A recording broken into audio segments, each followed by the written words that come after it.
You know that moment when someone posts on social media about closing on their first house?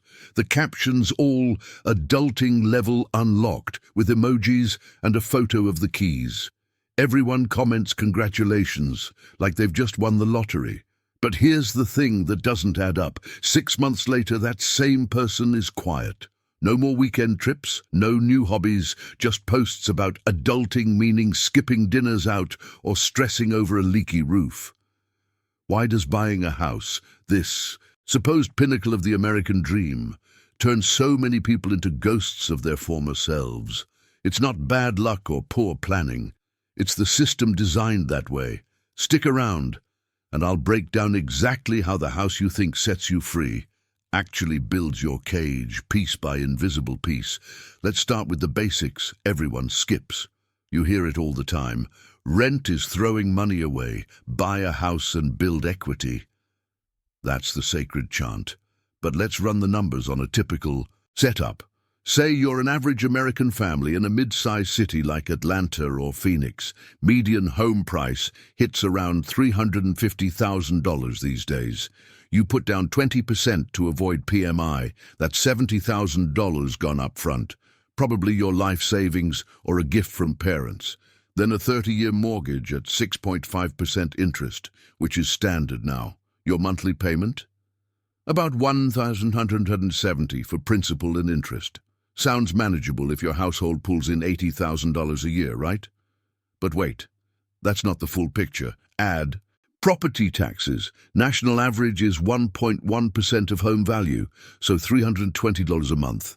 Home insurance? Another $150. If you're in a suburb with an HOA, tack on $200 for fees that cover nothing but rules about your mailbox color. Oh, and maintenance. Experts say budget 1% of home value yearly. That's $290 a month set aside. Total, you're looking at $2,130 monthly just to exist in that house. Now compare to renting a similar place. $12,200 a month, no taxes, no HOA, landlord fixes the AC. Suddenly, that equity doesn't look so free. But the math gets more humiliating when you factor in opportunity cost. That $70,000 down payment, if you invested it in a simple S&P 500 index fund, averaging 7% after inflation, it'd grow to over $300,000 in 30 years. Instead, it's locked in bricks while you pay interest. Over the life of that mortgage, you'll shell out $287,000 just in interest to the bank. That's not building wealth, that's subsidizing shareholders. And here's the chain reaction.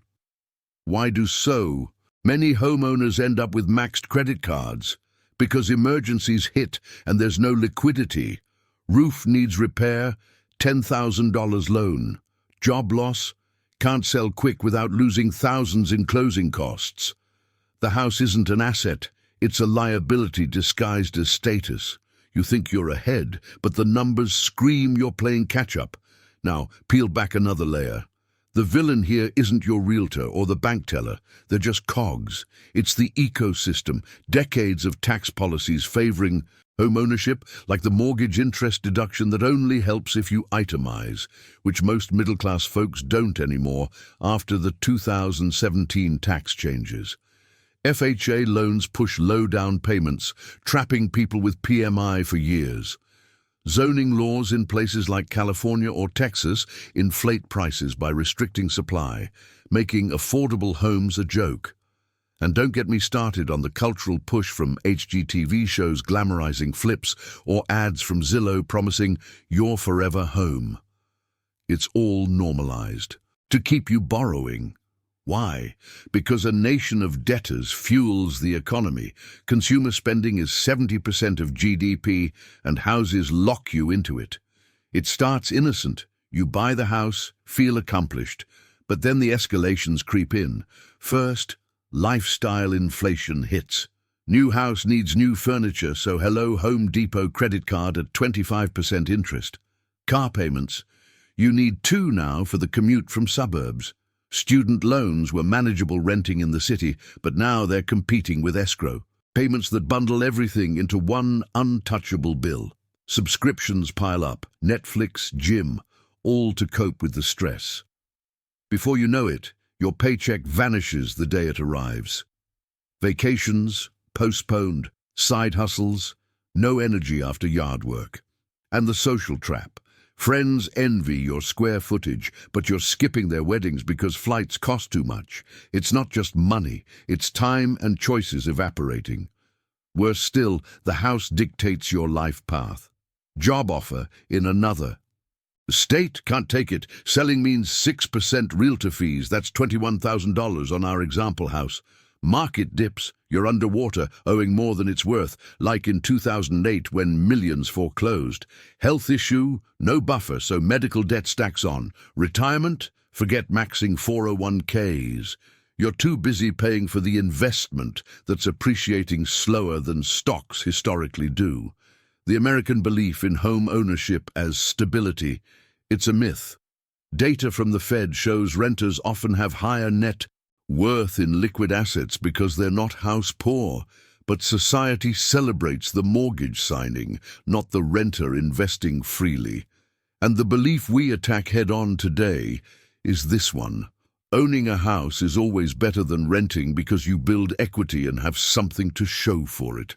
That sentence gets repeated like gospel, at family dinners, in Reddit threads, in every real estate ad you scroll past. But when you strip away the emotion and run cold numbers, it crumbles fast. Equity isn't magic money appearing in your pocket. It's only real if you sell, and selling costs you 8 to 10% of the home's value in fees, commissions, staging, repairs. So even if your house appreciates 3% a year below long-term stock market returns, you're often breaking even or losing after costs. Meanwhile, the renter next door puts the difference between rent and your full housing expense into index funds and ends up with more liquid wealth over the same period. Studies from the Federal Reserve and places like the New York Fed have tracked this for decades. Homeowners have higher net worth on paper because of home value, but renters frequently have higher investable assets and lower debt burdens. The house looks like wealth. The bank account tells a different story. Let's make it personal with a real escalation most people recognize. You buy the house, move in, everything feels right for the first year. Then the surprises start. Water heater dies at year 3, $1,500. HVAC needs replacement at year 7, $8,000. Foundation crack appears because the builder cut corners, $20,000. These aren't hypotheticals. They're the average homeowner's reality. The National Association of Home Builders says new homes need $3,000, $5,000 in repairs in the first 5 years alone. Older homes, double that. And because the mortgage payment is fixed and non-negotiable, you can't skip it when the furnace quits. So what happens? You charge it. Average credit card debt for homeowners is higher than renters in the same income bracket. Why? Because the house already ate the emergency fund. That stability everyone praises becomes the exact reason you can't handle real-life shocks without going into debt. Then the freedom drain accelerates. Remember how you used to job hop every few years for 15–20% raises? Once the house owns you, that stops. Moving means eating 6% selling costs plus new buying costs, another 3 to 5%. On a $400,000 house, that's $36,000, $44,000 just to change. Zip codes. Most people won't take that hit unless the new job pays way more, so they stay put, accept mediocre raises, tolerate toxic bosses.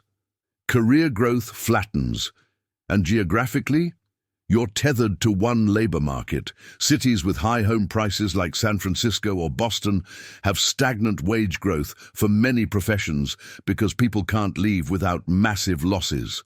Renters can chase opportunities, homeowners negotiate from handcuffs. Socially, it gets darker.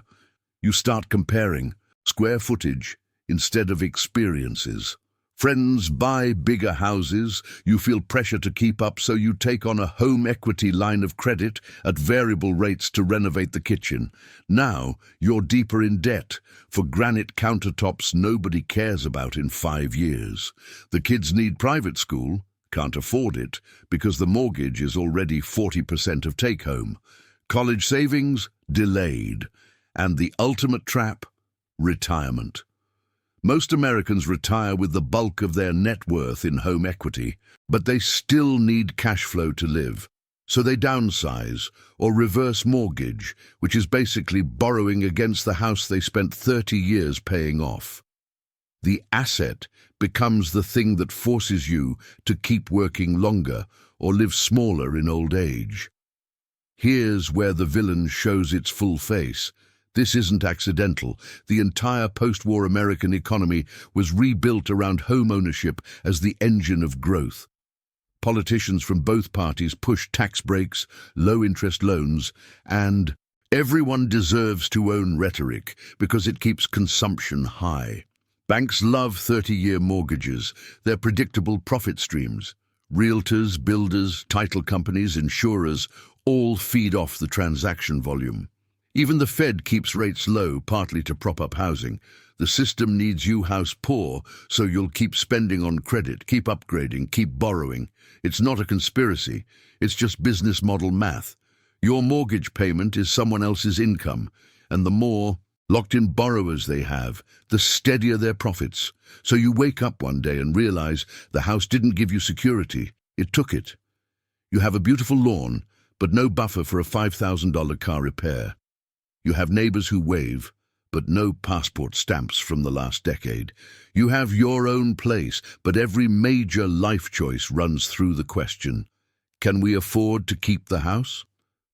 The cage isn't bars, it's monthly payments disguised as progress.